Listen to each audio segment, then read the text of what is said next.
સુરત શહેરમાં બેફામ દોડતા અને નિયમોને નેવે મૂકી ખુલ્લા માટી રેતી વહન કરતા ડમ્પર ચાલકો સામે રાજ્યમંત્રી પ્રફુલ પાનસેરિયાએ લાલાક કરી છે।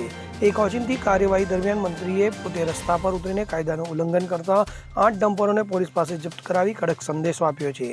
મંત્રી પ્રફુલ પાનસેરિયા જ્યારે શહેરના લસકાણા વિસ્તારમાંથી પસાર થઈ રહ્યા હતા ત્યારે તેમની આગળ દોડતા એક ઓવરલોડ ડમ્પરની માટી અને પથ્થર સીધા તેમની જ કાર ઉપર પડ્યા હતા। આ ઘટનાથી ચોંકી ઉઠેલા મંત્રીએ તાત્કાલિક પોતાનો કાફલો રોકીને તપાસ શરૂ કરાવી હતી। તો મંત્રીના આદેશ બાદ લસકાણા પોલીસ તુરંત એક્શનમાં આવી હતી। તો પોલીસે સ્થળ પર ચેકિંગ હાથ ધરીને નિયમોનો ભંગ કરતા 8 જેટલા ભારે ડમ્પરોને જપ્ત કર્યા હતા અને ચાલકોને આકરો દંડ ફટકાર્યો હતો।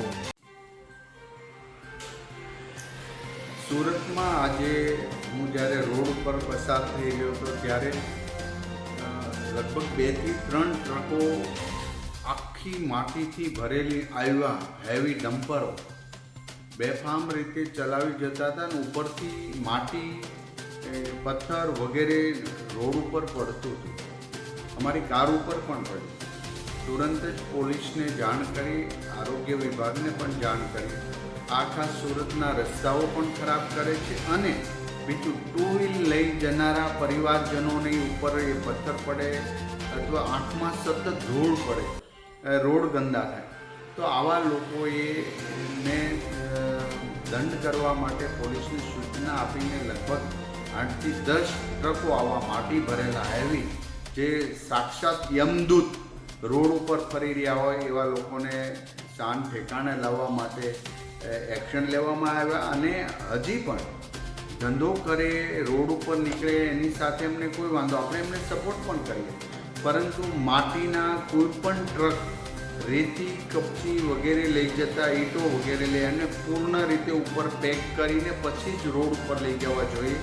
આ હંમેશના માટે ધ્યાન રાખવું જોઈએ અને જો ધ્યાન નહીં રાખે તો એમના ટ્રક વગેરે જપ્ત કરવામાં આવશે। કારણ કે 2 વ્હીલ ગાડી લઈ જનારા પરિવારજનોની કોઈ સેફ્ટી આમાં હોતી નથી।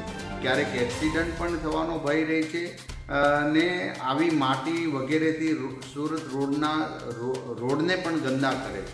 માટે આજે આ એક્શન એમને સબક શીખવાડવા માટે, એમને સુધારવા માટે, નહીં સુધરો તો તમામ વ્યક્તિઓ પર આ પ્રકારના એક્શન લેવાશે એ ચોક્કસની વાત છે। માટે 200 થી 300 રૂપિયાના ખર્ચ માટે સુરત શહેરને ગંદુ બનાવવું, 2 વ્હીલરવાળા વ્યક્તિઓને આંખમાં ધૂળ પડે, માથામાં પથ્થર પડે, આવી નાની નાની જાનહાનિઓથી ક્યારેક એક્સિડન્ટ થઈને કોઈનો જીવ પણ જોખમમાં આવશે।